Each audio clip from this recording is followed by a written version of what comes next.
কিন্তু যদি কোনো ব্যক্তি অপরাধ করে থাকেন, তাকে পুলিশ এটা কি, এটা কোমরে দড়িয়ে দিয়ে, কাকে হাফ প্যান্ট পরিয়ে, কাকে গেঞ্জি পরিয়ে, আমি আবারও বলছি যে আজকে তৃণমূলের উপর হচ্ছে বলে অনেকে দেখতে মজা লাগছে, কিন্তু কালের যাত্রা ধরি শুনিতে কি পাও, এটা ঠিক হচ্ছে না।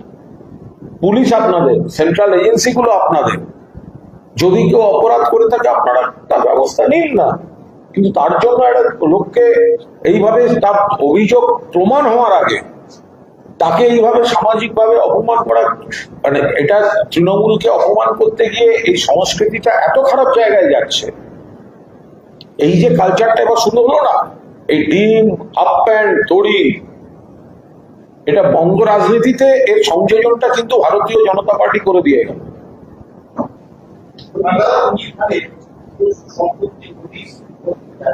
নিয়ে নিক, কেউ বারণ করেনি,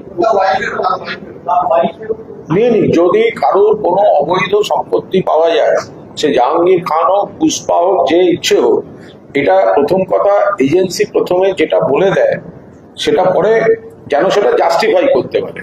ফলে যদি সত্যি পেয়ে থাকে এবং সেটা যদি জাহাঙ্গীর খান এবং তার আইনজীবীরা সেটার আইনি মোকাবিলা না করতে পারে, তাহলে যারা বলছেন এটা অবৈধ, তো তারা সেটার উপর আইনি ব্যবস্থা নেবেন। এতে আমরা কেন দেবো?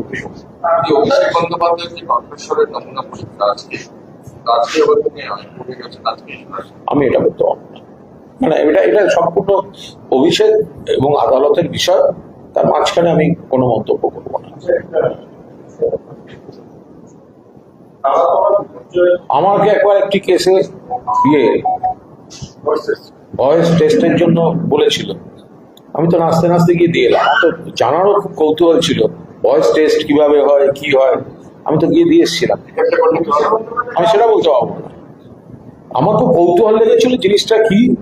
আমাকে একটা সেন্ট্রাল এজেন্সি একবার আমায় ডেকে বলেছিল আপনার একটা ভয়েস টেস্ট নেওয়া হবে, তার জন্য একটা কনসেন্ট চাই, দেবেন? হলো হ্যাঁ নিন, আমি দেখতে চাই ভয়েস টেস্ট জিনিসটা কিরকম। সে একটা রুদ্ধশ্বাস ব্যাপার, নানা রকম যন্ত্রপাতি, আওয়াজ পড়ানো, সে মারাত্মক ব্যাপার। তো আমি সেই কৌতূহল থেকে আমি গিয়ে নাচতে নাচতে দিয়ে এসেছিলাম। এটা আমি বলতে পারবো না, আইনে যার যার আইনে যা যা প্রভিশন আছে, কোনো ব্যক্তি যদি সেই আইনের স্টেপ গুলো নিয়ে থাকেন তার নেওয়ার অধিকার আছে। সেইটা আবার অভিষেক বলে নিতে পারবে না, সেটারও তো কোনো অর্থ হয়।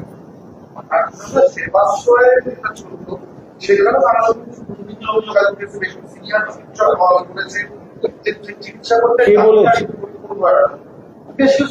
না, বেশ কিছু তো কোনো কথা হয় না। কে বলেছে? আমার উত্তরও নেই। একটা যদি একটা অভিযোগ আসছে, তার কোনো নামই পাওয়া যাচ্ছে না কারা অভিযোগ করছে, একটা হাওয়ায় চললো, এটা হয় না।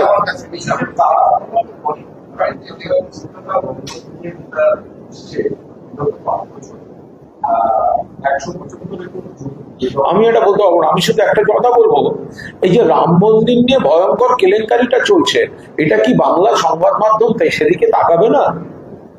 বাংলা সংবাদ মাধ্যম, বাংলা সংবাদ মাধ্যম মানে কি? বাংলায় সংবাদ মাধ্যম, তার মানে শুধু বাংলার সংবাদ মাধ্যম নয়, মহাকাশের খবরও কিন্তু বাংলার দর্শকদের জন্য থাকা উচিত, আন্তর্জাতিক খবরও তো থাকা উচিত। রাম মন্দির তার উদ্বোধনের সময় আপনারা সবাই এত লাইভ করলেন, এত রকম লাইভ হলো, প্রধানমন্ত্রী নরেন্দ্র মোদী গিয়ে উদ্বোধন করলেন, সেই রাম মন্দিরে কত বড় ভয়ঙ্কর কেলেঙ্কারিটা চলছে। যারা রাম রাম রাম জয় জয় শ্রীরাম বলে স্লোগান দেন, তাদেরকে তো বলতে হবে রাম কা নাম বদনাম না কর। কি করে হতে পারে এটা? মন্দির সেখান থেকে চুরি, ভয়ঙ্কর ব্যাপার। এটা হয় নাকি কখনো? আমরা জানি না কোথায় কি হচ্ছে, কারণ ওখানে তো সবই বিজেপি এবং তার বন্ধু বান্ধব, সনাতনীরা তো ওখানে আছে না। তো সেখানে একটা রাম মন্দিরের এত বড় কেলেঙ্কারি, তো এবার যারা রাম মন্দির নির্মাণ, রাম মন্দির নিয়ে এত কথা বলতেন, ভগবান রাম, তো তাদের থেকে একটা কথা নেই কেন? প্রধানমন্ত্রীর বিবৃতি নেই কেন? অমিত শাহজির বিবৃতি নেই কেন? আদিত্যনাথের বিবৃতি নেই কেন? টুইট মালব্য টুইট নেই কেন? রামের নাম বেঁচে খেয়েছে, ভাবতে পারেন? এখন ইস্তফা দিতে হচ্ছে সেসব লোকজনকে। আমরা কিন্তু গোটা বিষয়টা জানি না, তার কারণ গোটা বিষয়টাই তো ওরা নিয়ন্ত্রণ করেছে।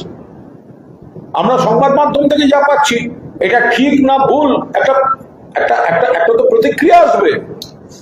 প্রধানমন্ত্রী আপনি যদি তার উদ্বোধন করতে পারেন, বিজেপি আপনারা যদি রাম মন্দিরের কৃতিত্ব নিতে পারেন, তাহলে এখন যে খবরটা ভাসছে সেটা সত্য না মিথ্যা? সত্য হলে কতটা সত্যি, অসঙ্গতি হলে, অনিয়ম হলে কতটা, ইস্তফা কেন দিতে হলো, এগুলো নিয়ে আপনাদের কৈফিয়ত, আপনাদের বিবৃতি থাকবে না? আর বাংলা সংবাদ মাধ্যম সেটা আপনারা ভুলিয়ে দেবেন।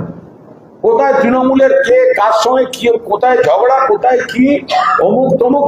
আরে তৃণমূল বিরোধী সেটাই তো বোঝা যাচ্ছে না। চারপাশে খবর দেখুন তৃণমূল, ভালো খবর তৃণমূল, ঝগড়ায় তৃণমূল, গোষ্ঠীদ্বন্দ্বে তৃণমূল। তৃণমূলের বাইরে তো আপনারা জিতেই পাচ্ছেন না। মানুষের কৌতূহলে তৃণমূল, তুলনা করে দেখছে আগের সরকারের এত পরিষেবা পেয়েছে, তৃণমূল ছিল, তো গোটাটাই তো তৃণমূল।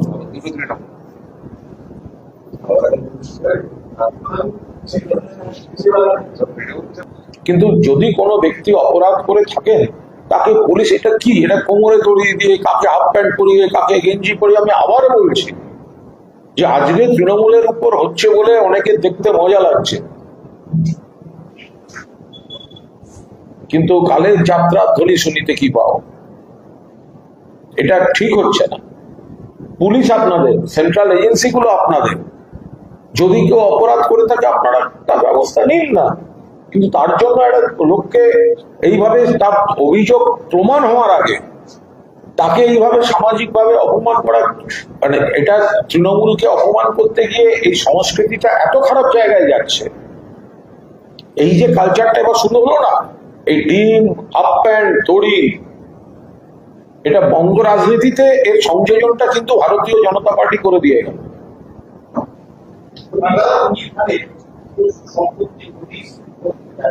নিয়ে নিক, কেউ বারণ করেনি, নিয়ে নিক। যদি কারোর কোনো অবৈধ সম্পত্তি পাওয়া যায়, সে জাহাঙ্গীর খান হোক, পুষ্পা হোক, যে ইচ্ছে হোক, এটা প্রথম কথা এজেন্সি প্রথমে যেটা বলে দেয় সেটা পরে যেন সেটা জাস্টিফাই করতে পারে। ফলে যদি সত্যি পেয়ে থাকে এবং সেটা যদি জাহাঙ্গীর খান এবং তার আইনজীবীরা সেটার আইনি মোকাবিলা না করতে পারে, তাহলে যারা বলছেন এটা অবৈধ, তো তারা সেটার উপর আইনি ব্যবস্থা নেবেন। এতে আমরা কেন দেবো? অভিষেক বন্দ্যোপাধ্যায় যে কণ্ঠস্বরের নমুনা পরীক্ষা আজকে আমি এটা বলতে পারবো না, মানে এটা সম্পূর্ণ অভিষেক এবং আদালতের বিষয়।